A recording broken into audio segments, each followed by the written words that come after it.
Over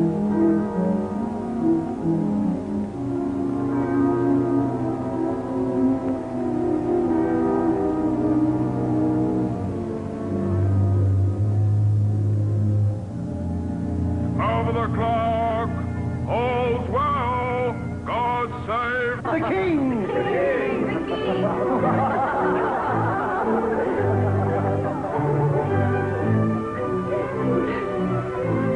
Where is the king? The king is engaged, Lady Castlemaine. Engaged. With whom? His Majesty is detained on affairs of state. Will you please find him? No, it's no use. You have promised.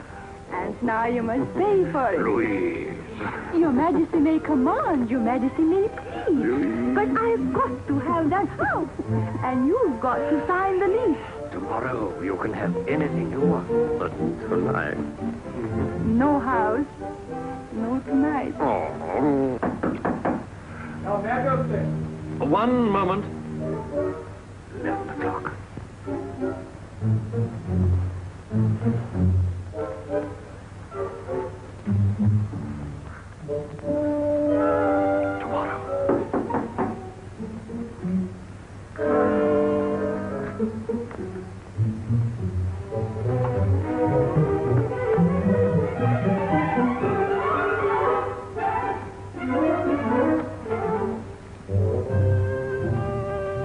Well, come in. Come in.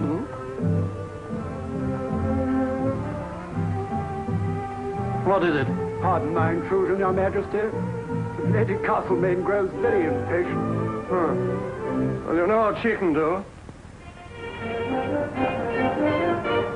Your pardon. Politics. Some politics. Pray be seated.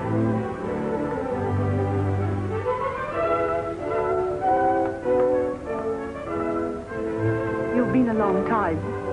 Foreign affairs, madam. Very complicated. Complicated.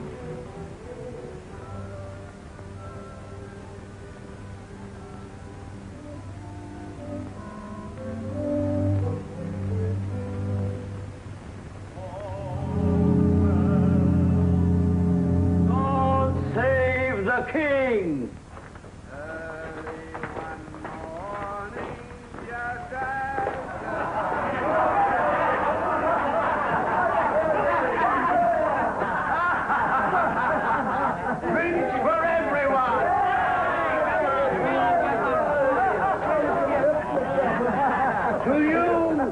Your brother.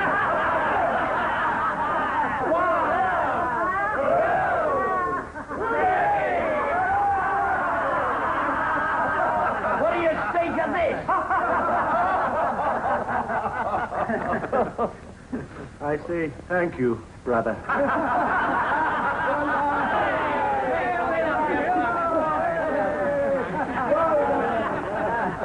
To you and your brother.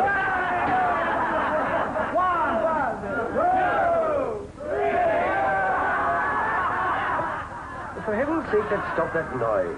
Yes, I'll see to it. I know how to deal with these fellows. Oh, do, Sir William. I can't concentrate.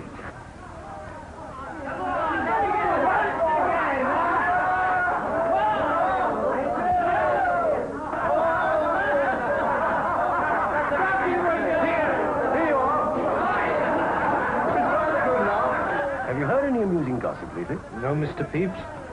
But I can hear the noise that Raffle is making. I thought the Admiral was going to put a stop to it. Oh, he's always telling us what he's going to do. Well, Sir William, what was it? They were ducking a Quaker in a barrel of beer. Serves him right. Miserable fellow tried to spoil all the fun, of course. Never said a word. Just stood there glum and mournful. These impudent Quakers. They belong to the common mob, and yet they behave with intolerable insolence to their betters. They even refused to take off their hats in the presence of a gentleman. I never heard such insolence. And the nonsense they talk about all men being brothers. And equals. Egad, His Majesty does wrong to tolerate such seditious rabble. They ought to be whipped. Oh, they are sometimes. It's not often enough. William. William! What are you afraid of that?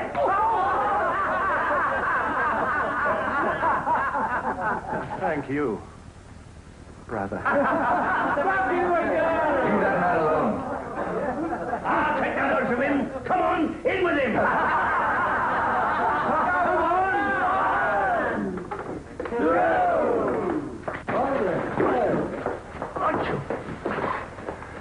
All right? Yes.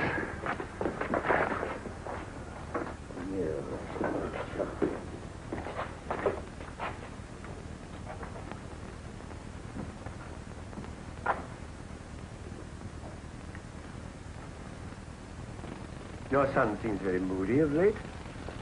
That's not the right move, my dear fellow. My son's got too many girls in love with him. He's probably off to the Vauxhall Gardens now.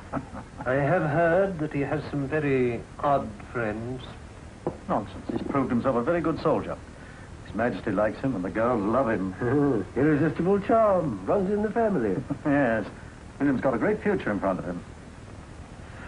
My dear fellow, that's not the right move. You want to give the game away? Forgive me, Sir William. Am I playing this game or are you? Duty and gratitude. Have you no gratitude, sir? Yes, I'm grateful to God. Grateful to God, yes, but what about me? Didn't I do anything for you? Haven't I taken immense pains? Yes, immense pains to fit you for a high position in life? You did it out of your own free will, and free will is all I ask. Don't try to impress me with your highfalutin language. I may be a plain soldier, but I can hold my own with any man. That's why you're an admiral. And proud of it, sir. I'm proud of it too, Father. I could wish you were. I fear me you have no pride. If you had, you would not want to throw away the chance of a career and cutting a fine figure at the court. To the Quakers, all that is sheer vanity. Now look here, William. Let's look at this matter quite plainly. Here are you, a cultured, traveled, educated gentleman with great opportunities ahead of you in the service of your country. And you want to give it all up to associate with a low, common rabble who, under the cover of religion, are undermining all peace and order in the state. All I can say, Father, is that the Quakers stand for righteousness and purity. You don't know what you're talking about. Purity. Why, at your age, I didn't know the meaning of it. But, damn me, it's not healthy. And brothers. How can all men be brothers? But, Father, it says in the Bible... You're just an argumentative, obstinate fool. You don't know how fortunate you are, living in the lap of luxury. Now, I make you good allowance. Yes, far too good. Very well. Now, you have to make a choice. If you want to associate with your crazy mob, you'll have to leave my house. I shall disinherit you and have nothing more to do with you. Now, make your choice. I have made my choice. You're determined to become a Quaker? Yes, quite determined.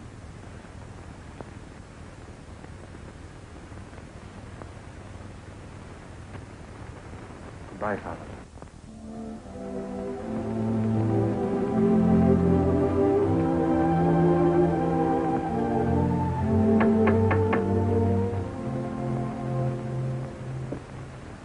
I wonder if you'd be so kind. No beggars, no peddlers, no vagabonds. But I only want a drink of water. I'd be very grateful for a drink of water. Water? Are you quite sure now you're not a thief? Oh, you needn't be frightened. If you just let me in to have a glass of water, I promise you I won't even talk.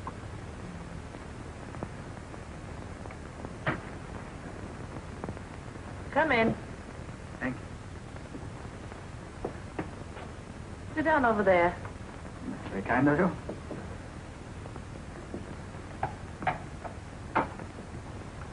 Good evening. Good evening.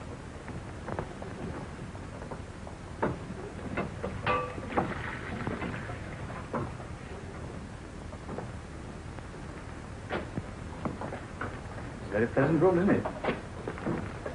All very busy. There you are. Thank you.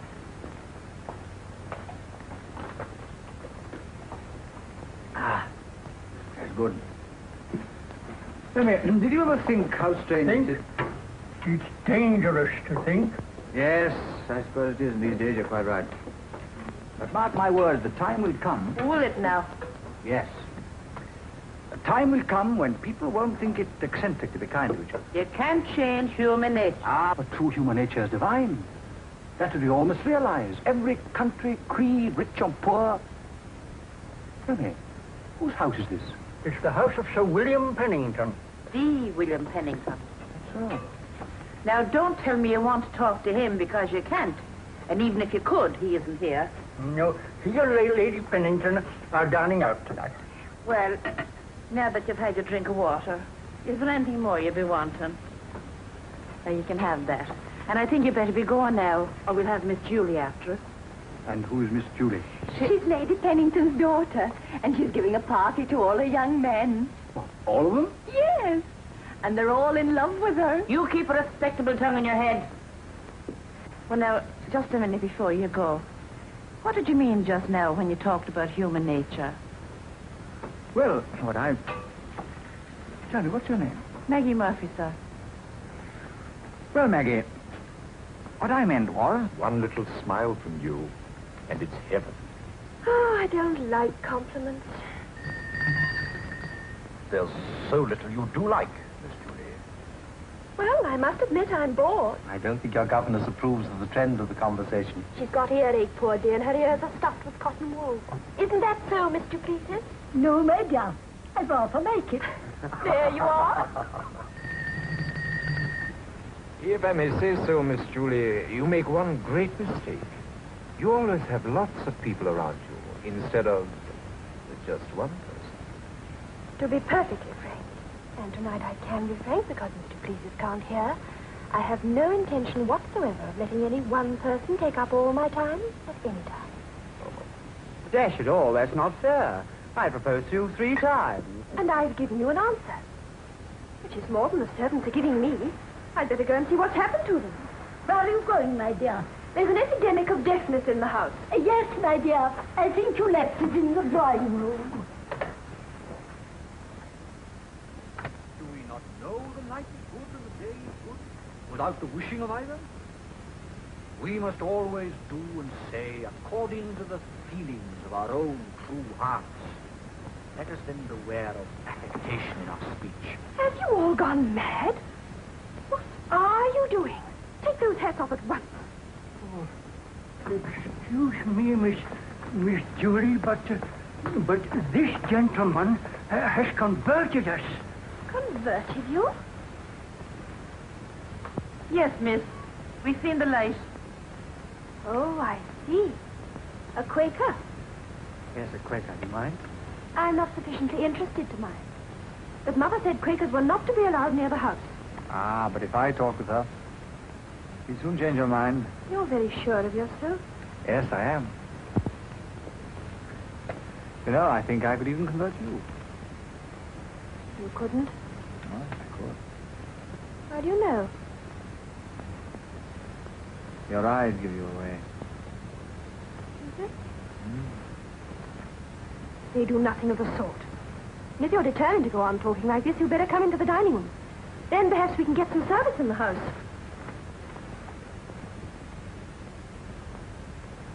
What did you say her name was? Miss Julie Elmer.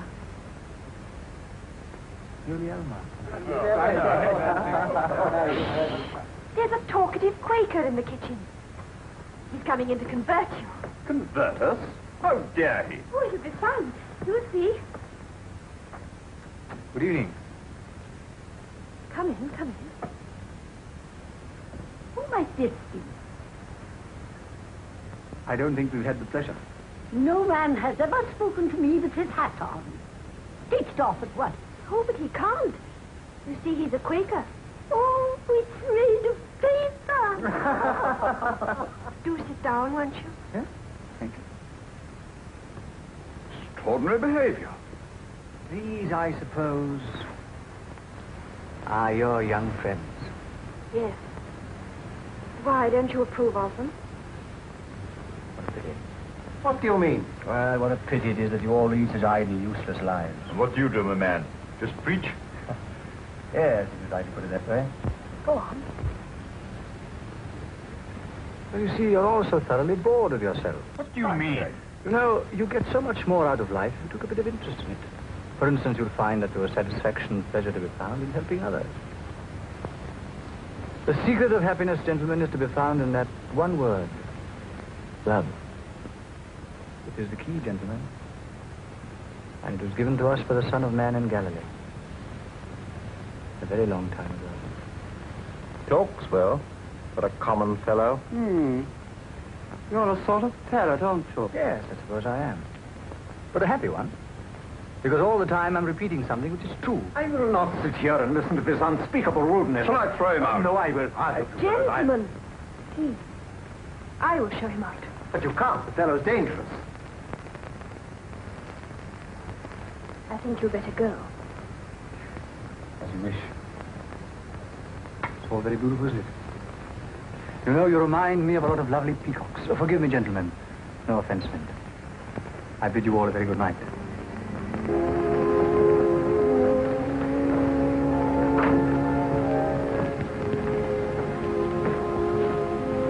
Where are you going now? I'm going to London. Why are you smiling? I'm smiling because today I've met the girl I'm going to marry. Is she very lovely? Very lovely. And you love her very much? I think...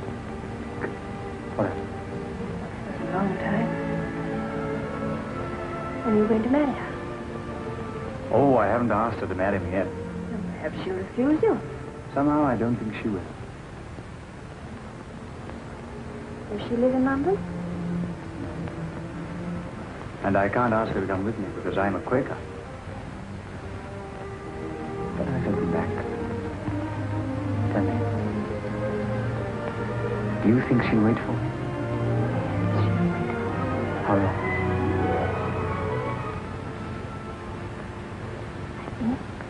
Forever. Good night. Good night. And keep her safe for me. Hmm? Good night.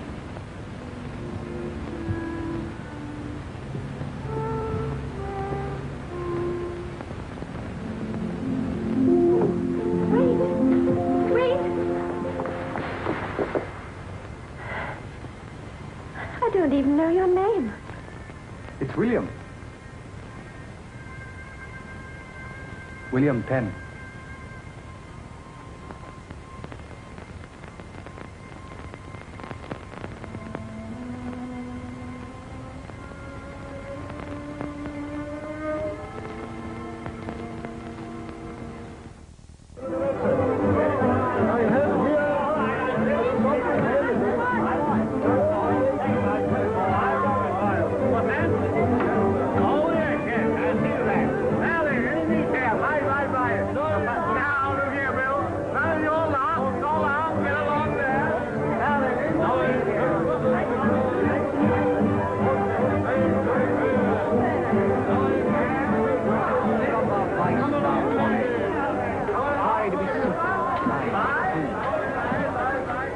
There is a faith which overcomes the world, and there is a faith which is overcome by the world.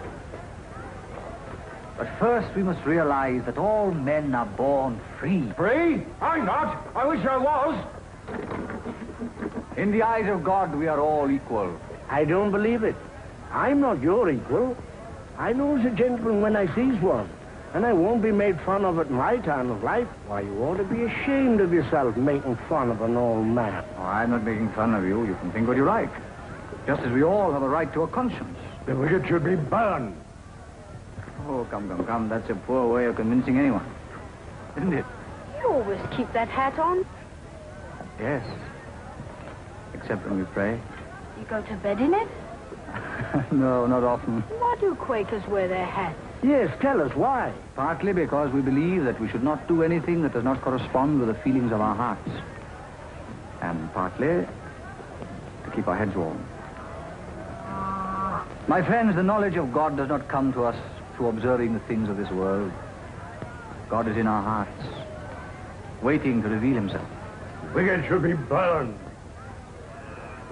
But is there not one amongst you who feels with me and understands me? Yes, there is. I've been listening to your preachings, and there's so much I'd like to talk to you about. Let's see if we can find somewhere quiet, shall we?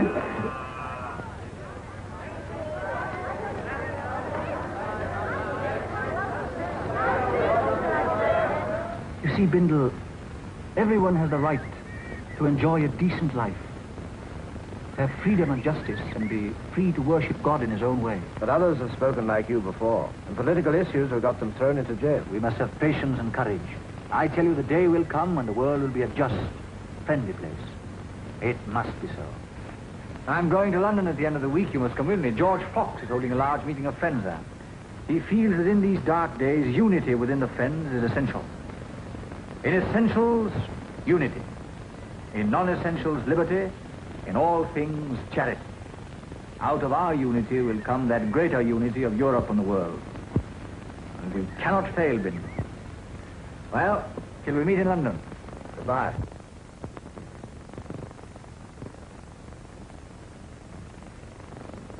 They're not what the young men were of our time. No poise, no manners, and no morals. And no decency. You heard, of course, of old Admiral Penn's death. Oh, yes. Well, his son William is to be tried next week. Tried like a common thief. Oh, how dreadful. And well, he deserved it. I understand that he was preaching trouble and sedition. He was not. He couldn't. He loves people, not hates them. Julie, really? You forget yourself. How dare you defend this criminal? You don't even know him. Oh, Mother.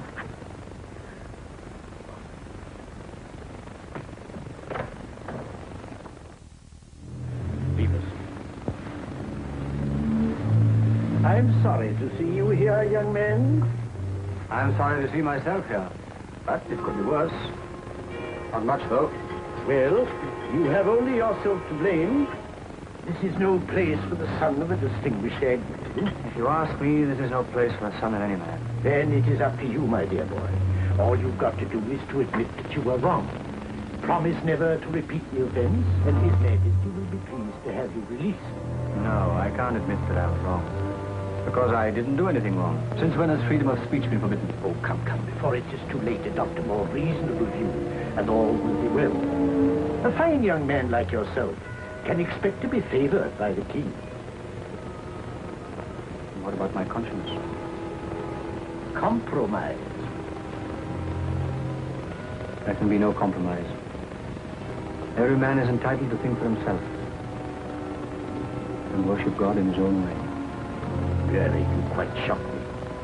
Don't you realize you are running the risk of a long sentence in jail? Don't you realize that the maximum penalty under the new act is death? But I'm going to be tried by a jury. The jury will be composed of uncouth, uneducated fellows who might hang you. Why should they want to do that? If they find you guilty. But I'm not. I'm quite content to place myself in the hands of 12 Englishmen. So don't worry, my cousin. But aren't you afraid? No. I'm not afraid.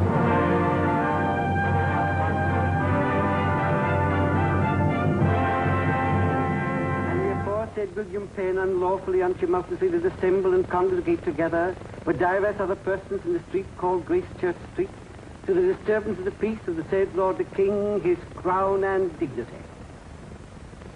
Take off your hat. Do you hear me? Take off your hat! Who bid you put off his hat? Put it on again.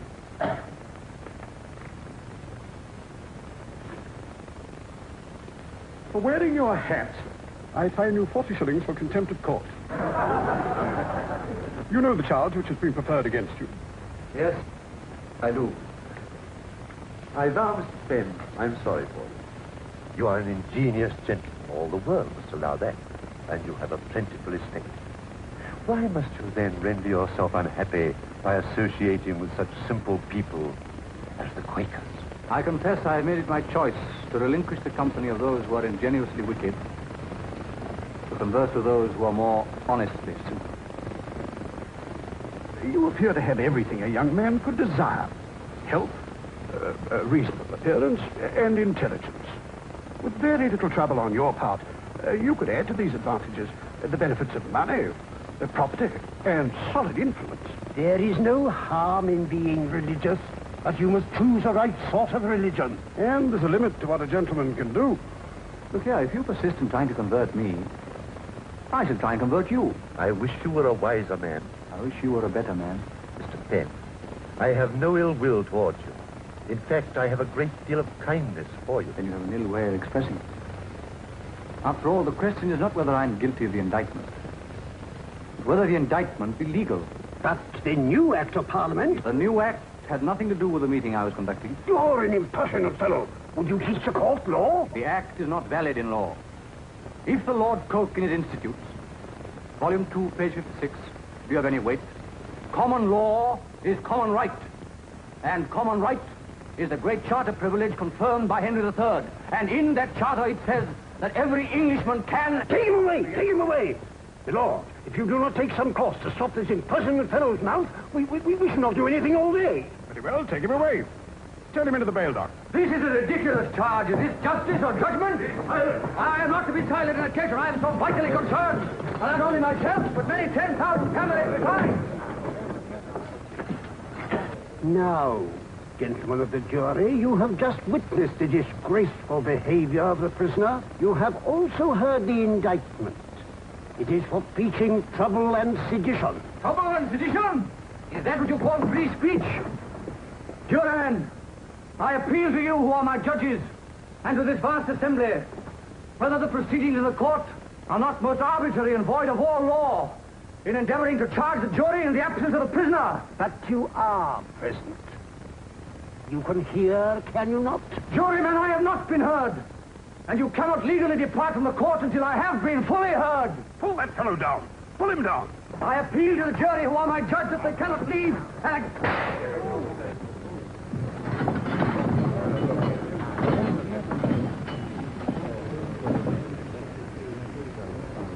Gentlemen of the jury, you will now consider your verdict. I need hardly tell you that there can be only one possible verdict, guilty. Anything else would be a personal affront to this court, and would be received as such. Yes, my lord. We await your verdict. It should not take long. While they are considering, shall we retire for a glass of sherry? Well, now, that's a very difficult judicial problem. But I think in this case, the verdict is... Not guilty. What? Not guilty. I tell you, my man, what is your name? Vulliamy, my lord. Then I tell you deserve to be indicted more than any man who indicted this day. Indicted for what offense? You're an impertinent fellow. I shall put a mark on you. And I shall deal with all of you. Most of you work in the city, don't you? Very well, then. You know what can happen to you. You, Master Rolfe, you're employed by Thomas Elgin, aren't you? Well, we'll see. Master Bushel is right, my lord, to our way of thinking. What? Are you to be led by a fool like Bushel, a pitiful, canting knave? And you, Bushel, a pretty foreman indeed. I thought you knew your place better. Jury, who are my judges, ought not thus to be menaced. Their verdict should be free and not compelled. Gentlemen, you will not be dismissed till you bring in a verdict that the court will accept. You shall be locked up without meat, drink, fire, or tobacco. We will have the right verdict. Or you shall starve for it. The case is adjourned. The jury are to be locked up for the night. You are Englishmen. Remember your privilege. Give not away your right. That we will never do.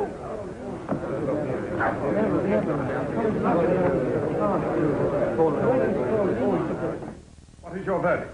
Not guilty, my lord. Not guilty, eh? My lord, we give no other verdict than we gave last night. You give no other verdict than you gave last night. Do you not allow the verdict? Not guilty is no verdict. And if not guilty be no verdict, you make of the jury and the Great Charter a mere farce. I say it is no verdict. It is intolerable that my jury should be thus menaced. Is this according to the fundamental law of England? Silence! If you're not, I swear by my life, sir, you shall suffer for it. Till now, I never understood the reason of the policy and prudence of the Spaniards in suffering the Inquisition among them. And certainly, it will never be well with us till something like the Spanish Inquisition be in England. Mr. Lee, draw up another verdict that they may bring it in special. Special? Yes. I don't know how to do it. He doesn't know how to do it. But the verdict has been brought. Take him away. I say the verdict... Gentlemen of the jury, I say you shall go back and bring in another verdict or else you will starve. and we'll have you dragged through the city. This cannot go on. For the 20th time, what is your verdict? Still not guilty, my lord. Very well. But I'm sorry, gentlemen, that you have followed your own judgments and opinions rather than the good advice which I have offered you. God keep my life out of your hands. But for this, you will be fined 40 shillings a man, and you will be imprisoned in Newgate until the fines be paid. But these men can never pay. I have been freed by the jury, and I demand my liberty. You demand? You're jailed for your fines. Fines for what? For contempt of court. I shall pay no fines. It is unlawful, and I shall appeal. And so shall we. It will not help any of you. We have cited the Spanish Inquisition. Be it so, gentlemen. We shall see how you will enjoy the hospitality of His Majesty's prison at Newgate.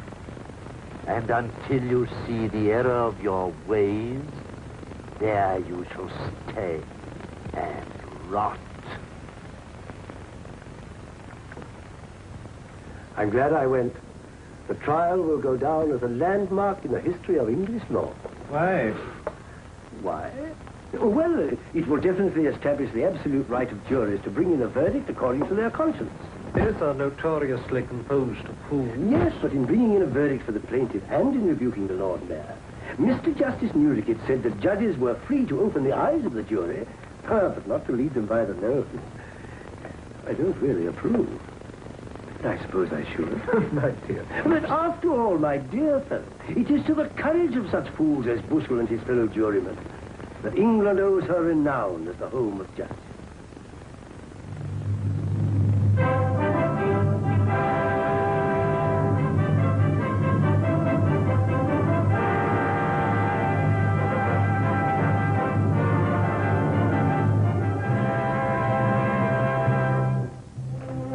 Well, gentlemen, I can only thank you.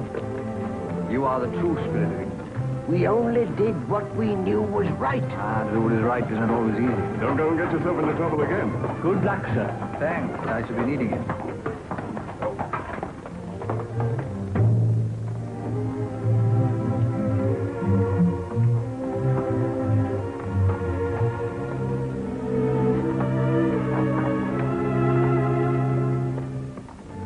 I've been a long time, haven't I?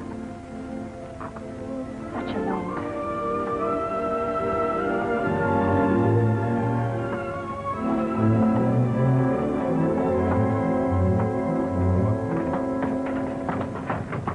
William Penn and Julielma Marat Springett propose their intention of taking each other in marriage.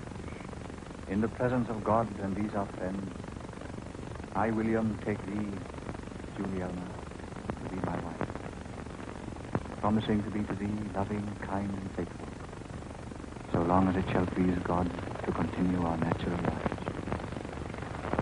In the presence of God and these our friends, I, Julielma, take thee, William, to be my husband, promising to be to thee loving, kind, and faithful, so long as it shall please God to continue our natural lives.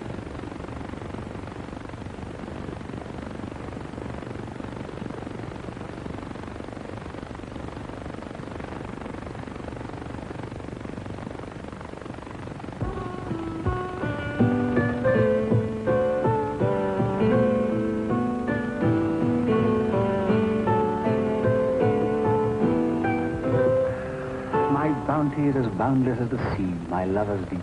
The more I give to thee, the more I have. For both are infinite. You know, I heard that in a play once. You used to go to the playhouse? Once upon a time. But that was long before I met you. Oh. That's naughty. I know we Quakers aren't supposed to wear jewelry. And where did you get it from? It's always been mine. I know I shouldn't wear it, but my father gave it to me on my 12th birthday. Then you wear it, my darling. You don't mind? No, I don't mind. Can you smell anything burning? Burning? Thank you. Burning? Oh, nice.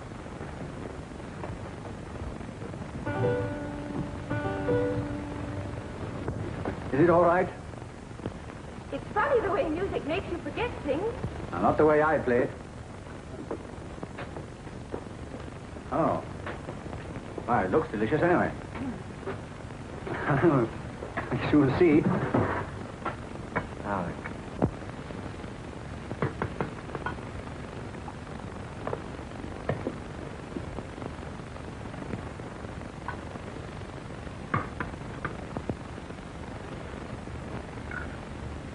shall I taste it first?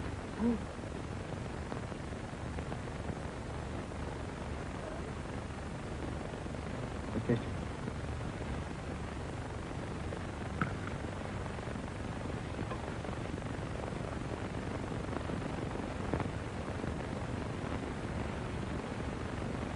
No, don't eat it, dear. It doesn't taste good. I like it.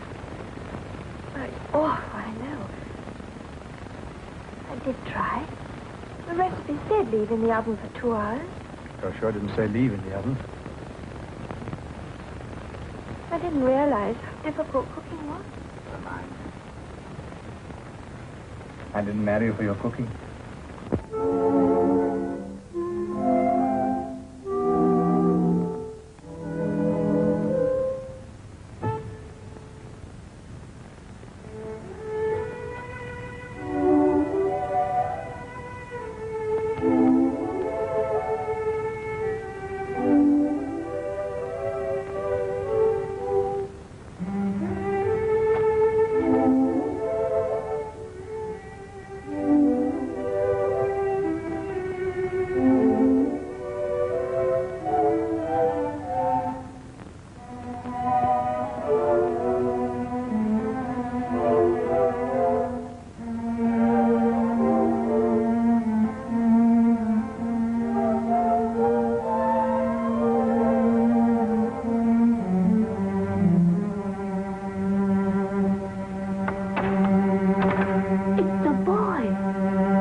William.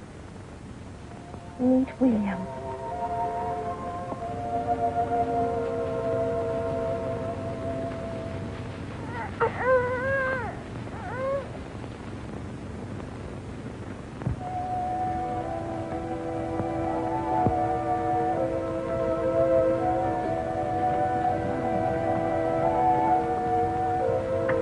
Thank you, Doctor.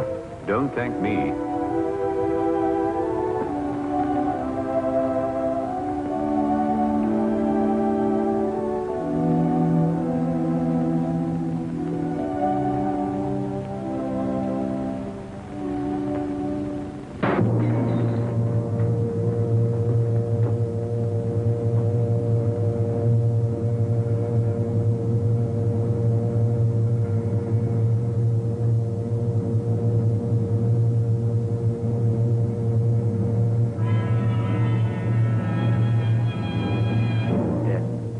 To the Quakers.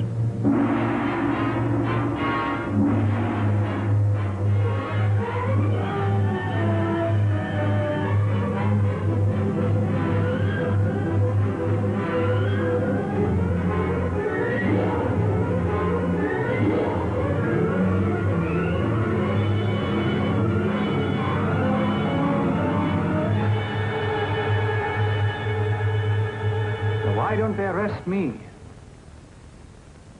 I can't understand it. They simply refuse to arrest me. But we must be grateful for that. But I can't stand by and see all the other Quakers being persecuted for their beliefs. What can I do? I wish I could help. You do help me, my darling. How long? It's long past William's bedtime. Is it? Ah, good night, William. Ah, there's a very strange world in front of you, my little man.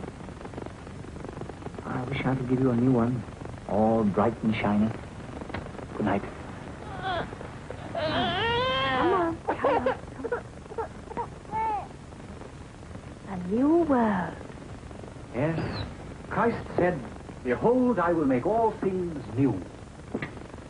You see, Julie, it's the spirit of that which we must capture. William, Yes? America's a new world. America?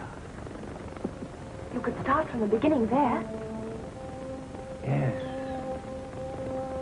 We could leave behind all the hatreds and foolish customs of the old world.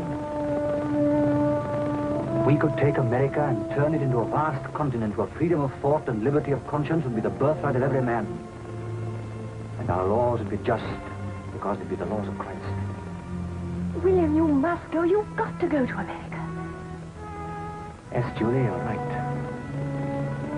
It's the answer to all our problems.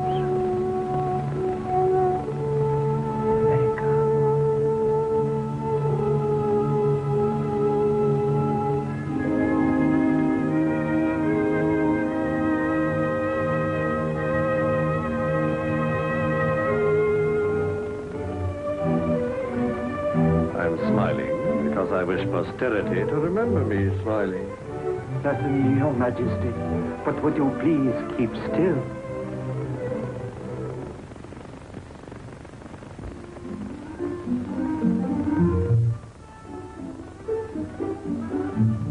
John? Please do not fidget.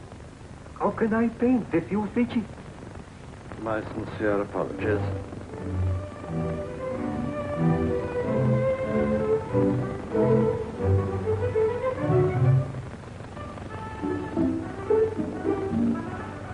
It is no good.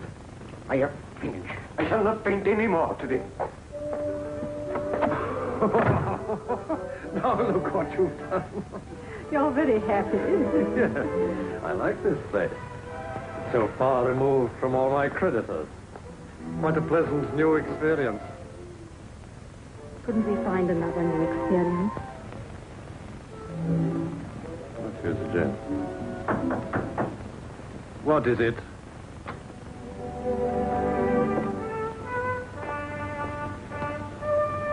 There is a man called William Penn. He claims he's expected by Your Majesty. William Penn. Yes, bring him in. Penn? The Quaker? Yes? What would people say if they knew you were hobnobbing with Quakers? They say enough anyhow. I have to see the boy for the sake of his late father, who's a friend of mine. Wonder what he wants with me. Ah, my young friend. Take your hat off. I cannot do it, not even in the presence of a king. It is customary here only for one person to wear a hat. But as you know, I have always endeavored to respect others' beliefs. Another thing I can't do is to call Your Majesty, Your Majesty. We make no distinction to us, all men and brothers. I quite understand. Now tell me what's been happening. I haven't seen you for years. Yet I have been your guest. I trust you are not too uncomfortable. This is William Penn, Lady Castleman. Obviously, Mr. Penn wishes to speak to Your Majesty alone.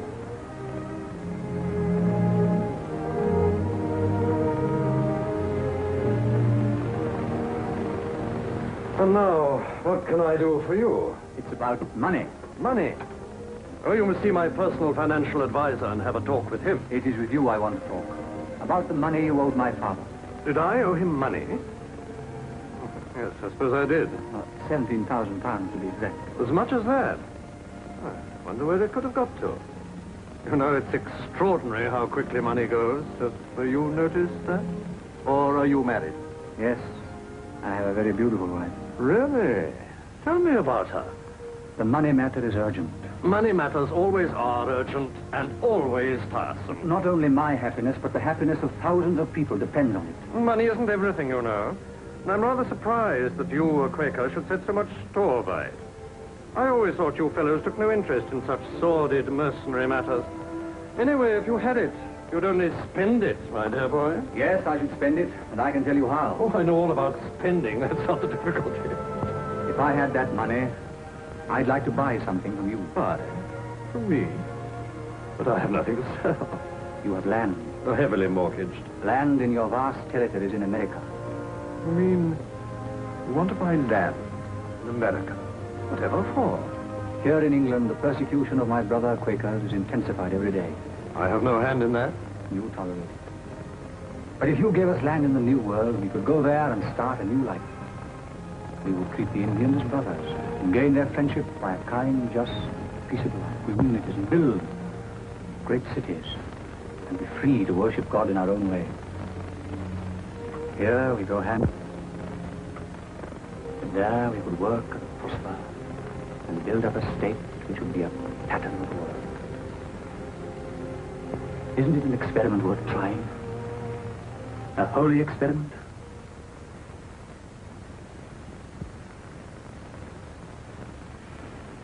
But perhaps the king is not interested. Ah, Mr. Penn, deep in my heart, I am the true father of my dear people. I am King of England. And to be King of England is to be the guardian of Britain's glory, and Britain's honor, and Britain's future. Who knows?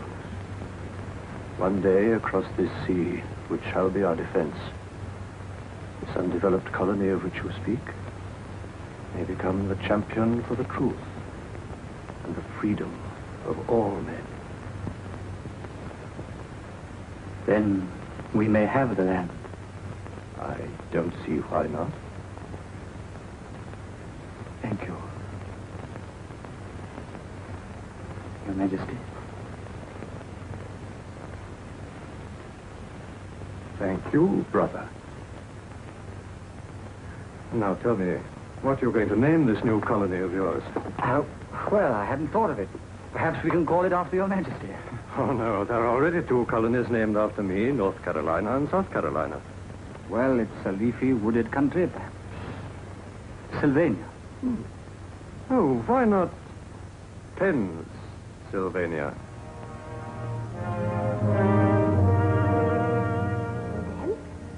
And then he said, why not call it Pennsylvania? Oh, the people will think you called it after yourself. I know, but you wouldn't change it to that it is. Anyway, Penn is your name, isn't it? After all, it was the king's suggestion, not mine. Tell me, what sort of man is he? Oh, he's very amusing. And he's a man of great vision. You know, I can still hardly believe it. Does it mean we, guys? Well, I don't know about we, but I shall have to go. After all, I shall be the governor of the province. But don't you want me to come with you? Yes, of course I do. But America's a long way away, and there's nothing ready there. And then there's William. I know, but you couldn't go without me. I wouldn't let you.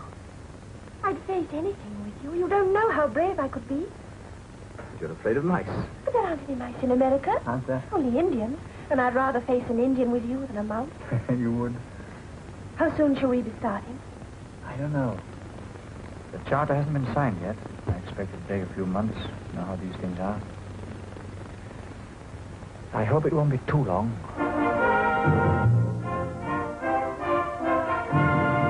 He granted the tract of land in America north of Maryland, bounded on the east by the Delaware, on the west limited as Maryland, northward as far as Plantagenet. And in return for this, His Majesty the King is to receive annually 2 beaver skins. Never know, might come in useful. And 1/5 of any gold or silver found in the province. Which would not be unwelcome. Dated this day, the 4th of March, 1681. Majesty is still determined to sign this curious document? Yes, quite determined. Anything else? This map indicates quite clearly the boundaries. 6 degrees of latitude between the northern boundary of Maryland and the southern boundary of New York. Yes, quite. My congratulations, Mr. Governor Penn. Your Majesty won't regret it. I hope not. I have drawn up a frame of government, a sort of draft on which I intend to base the administration of the state. What do you know of administration? I have studied it a great deal. This is what I propose as the basis of the state's policy. It is merely an assertion of the rights of man to a conscience. I do, for me and mine, declare and establish for the first fundamental of the government of my province, that every person that doth and shall reside therein shall have and enjoy the free profession of his or her faith, and exercise worship towards God in such a way and manner as every such person shall, in conscience, believe is most acceptable to God. Not content to be a so-called idealist. You're an ambitious man, it seems, Mr. Penn. Yes, I dream of conquests. Conquests? Yes. I intend to conquer by love and govern by truth. Well spoken. If your Majesty will forgive me, I should like it to be placed on record that I consider the entire enterprise ridiculous and fantastic and bound to end in disaster. And what is your opinion, my Lord Halifax? I think that Mr. Penn is an extremely brave gentleman, and I should like to wish him luck.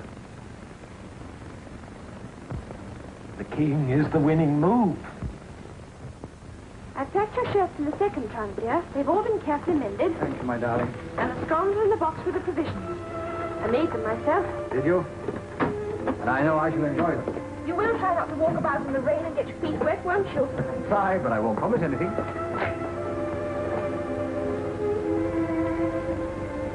You promised to look after yourself, don't you? Of course. William, we've never been away from each other before. Won't be too long, will it? Of course not, my darling. As soon as I get to America, I'll build a home for us. And then I'll come back to fetch you.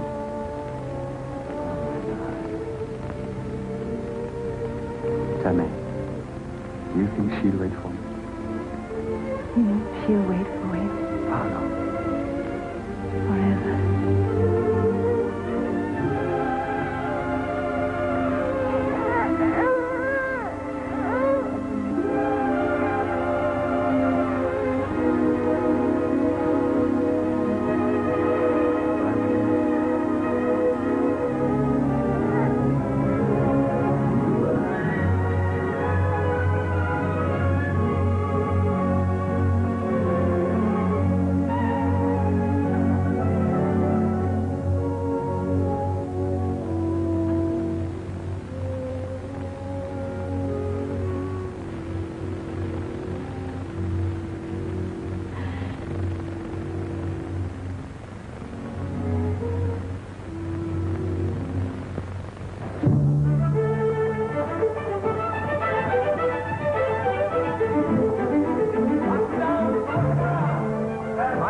Before, and I can tell you that at this time of the year, it's not a thing to be lightly undertaken.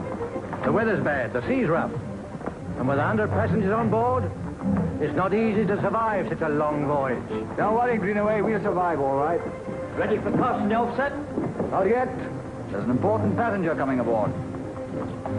Ah, look at him. Isn't he a beauty? Have to take good care of him, Mr. Mate. He's going to sire the finest breed of horses in America.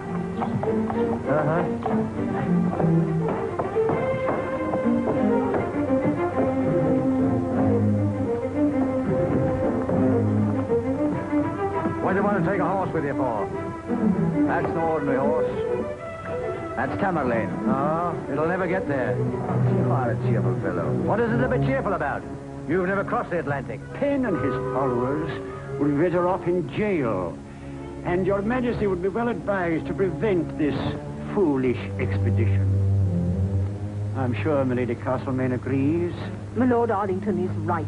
And there's still time to stop them sailing. Charles, if only you'd taken my advice, everything... Yes, my dear, you always give me good advice. In fact, I've already sent a messenger to the ship less than an hour ago. Charles, you think of everything. William Penn. Yes, I'm William Penn. A message from His Majesty.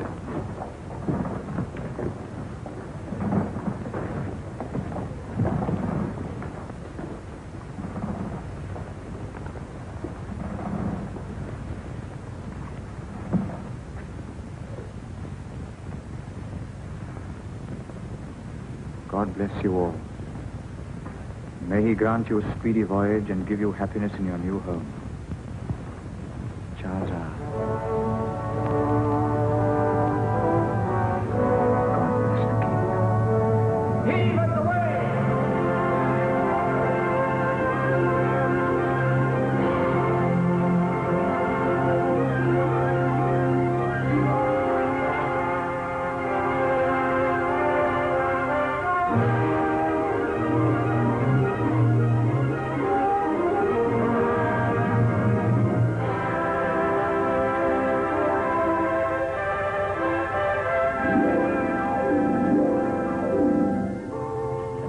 Of my life, watch over and bless you.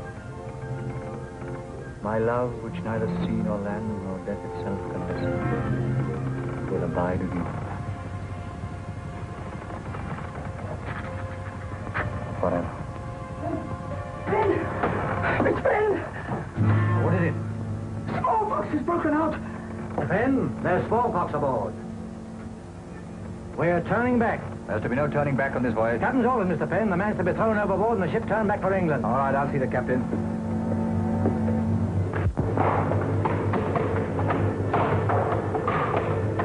Look! Look! Get away from him!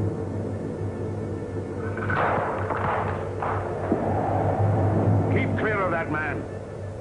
If we're not careful, we'll have the whole crew down with smallpox. But, Captain, the man's ill. You can't leave him to die. I'm captain of this ship, Mr. Penn, and I say keep away from that man.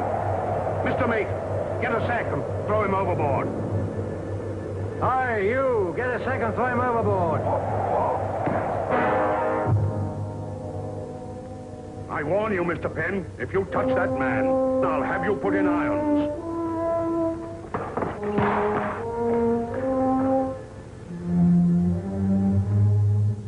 Mr. Penn, you've heard my orders. Keep away from that man. Davis, bring me some water. No, I'm afraid. I'm afraid. I can't do it. I'll get the plague. Davis, come here.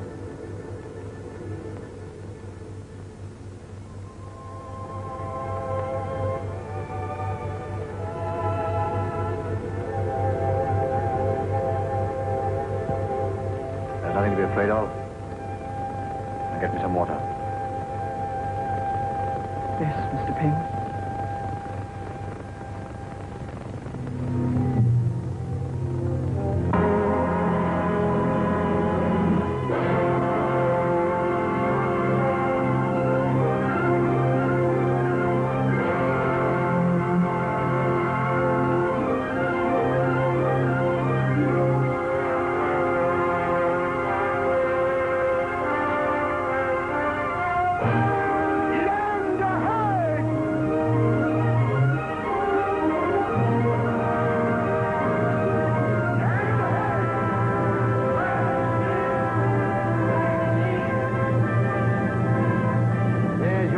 Mr. Penn.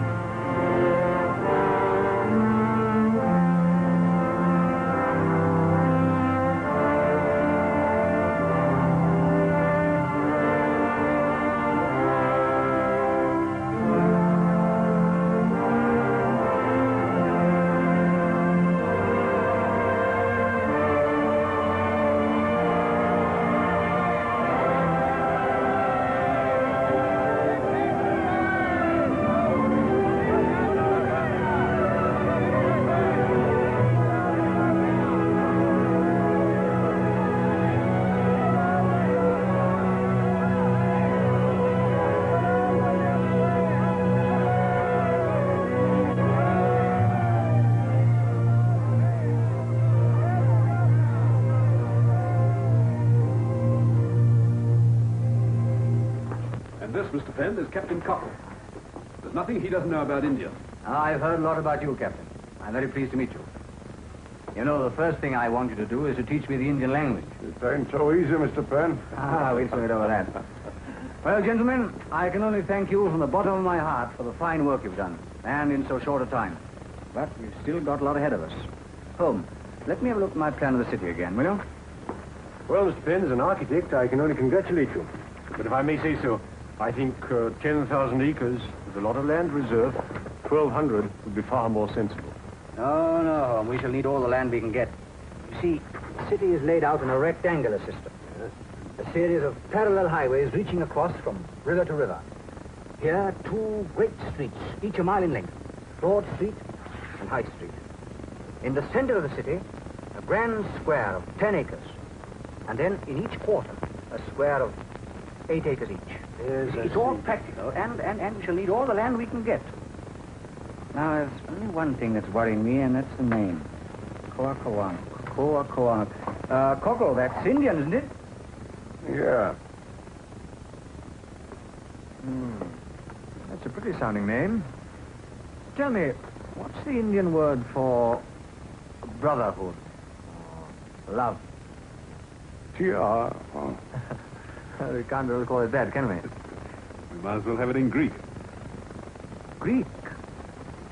Yes, that's an idea. Why don't we give it the Greek name? Philadelphos. Philadelphia. Well, no one will ever remember that. I think they will.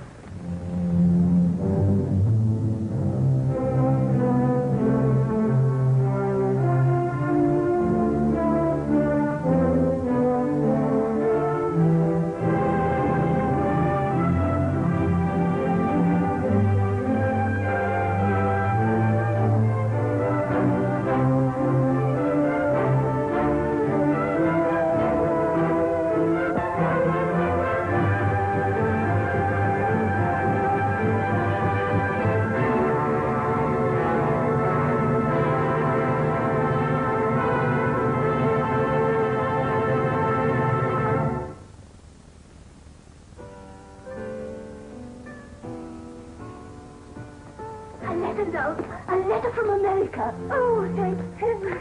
He's all right, Anne. Listen, William, listen. My dearest Julie, we are satisfied. The land is good, the air clear and sweet. Spring plentiful and provisions good, easy to come at. Oh, how sweet is the quiet of these parts, free from the worries and perplexities of woeful Europe. Oh, Hannah. Oh, what is it, love? What is it? Lie back. Let me unloosen your collar. No, Hannah, it's all right. Nothing. You go on reading. I am happy. What makes me happy is not merely to see a prosperous community growing and thriving. No, it's the fact that we've had no quarrels, no rivalries, and no jealousy. Oh, if you would only hear, my darling, to see Philadelphia, truly the city of brotherly love. City of brotherly love. Yes, fine. You'll hang on that tree till you rot. And it'll be a lesson to you and other dirty redskins that this is a white man's country. Keith! What do you think you're doing? Untie that man. He killed one of our outpost men. We found him scalped with an arrow through his neck. These Indians must be taught a lesson, Mr. Penn. But that's not the way to teach them. They've been tortured and massacred too long. They've lost faith. This Indian must be sent back to his tribe. That's no good. We've tried kindness. It won't work. Won't it? No. All right, boys. String him up. Jones, drop that axe. You heard Mr. Penn's orders? I'm not taking any orders from Mr. Penn. All right, you've asked for it. I had to do it, Cockrell. You know, he might have killed a man. All right, boys. On time. Cockrell, ask him his name. Umta. Oh, Umtaha. he says his name's Little White Owl. Well, Little White Owl, you're free.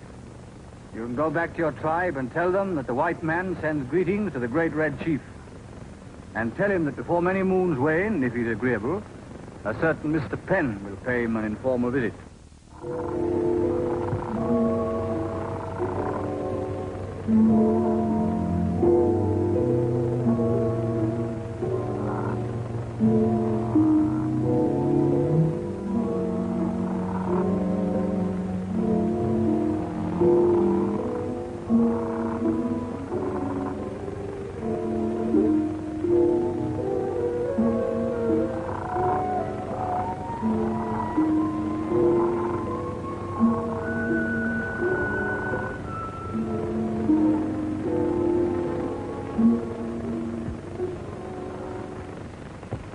The Great Spirit who made me and you, who rules the heavens and the earth, and knows the innermost thoughts of man, knows that I and my friends have a hearty desire to live in peace and friendship with you. It is not our custom to use hostile weapons against our fellow creatures, for which reason we have come unarmed. We are met on the broad pathway of good faith and goodwill, so that no advantage is to be taken on either side, but all is to be openness.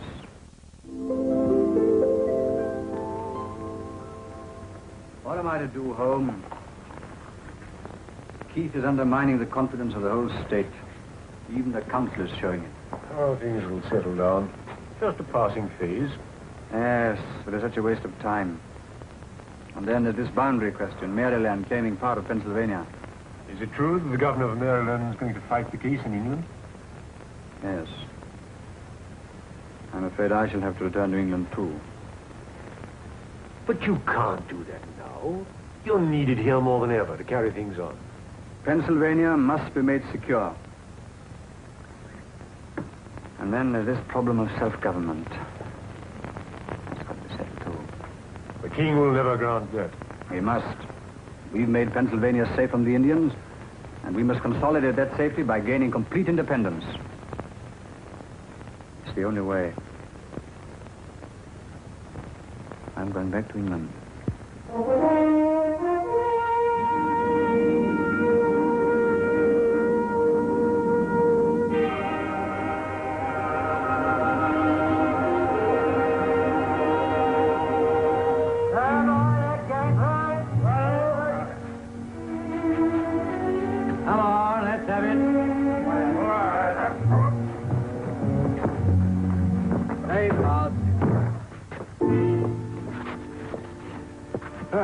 England.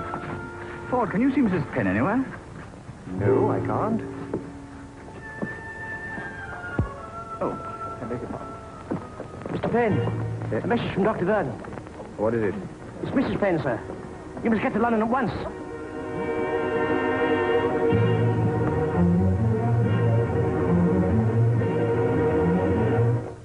must see her. There's nothing you can do, Mr. Penn. She's not in pain. I must see her. Mr. Penn?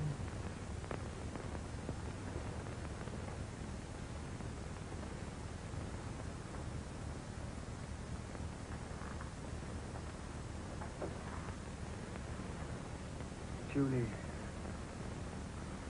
My poor William. Julie.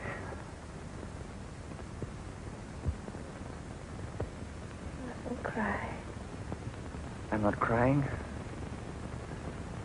I only want you to get well. I've come to take you back to Philadelphia. I can't do anything there without you. I'll never leave you, my darling. Always remember that. I'll always be with you. Forever.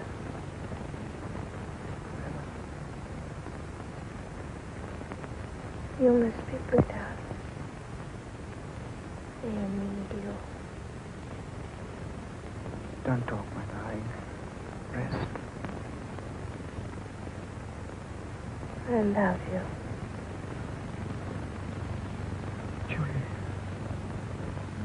Julie.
Good evening, Hannah. Oh, Mr. Bindle, will you come in?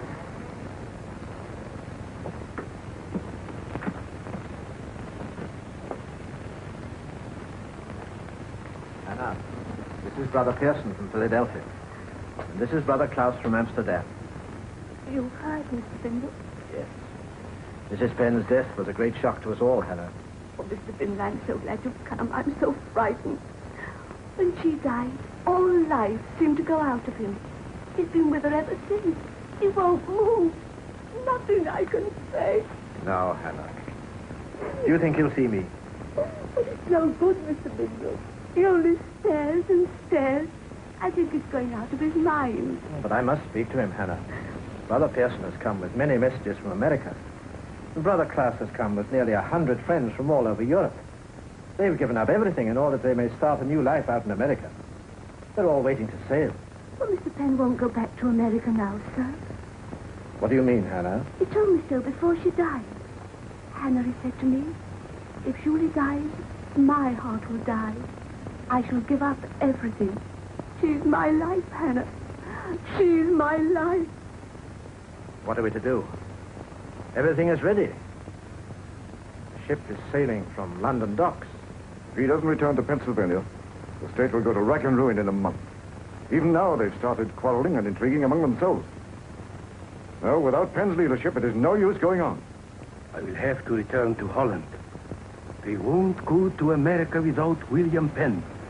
All the faith and hope of their future lives are in his keeping. He's their only salvation. Gentlemen, if everything is ready, we sail with the tide.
Pray every night for your safety.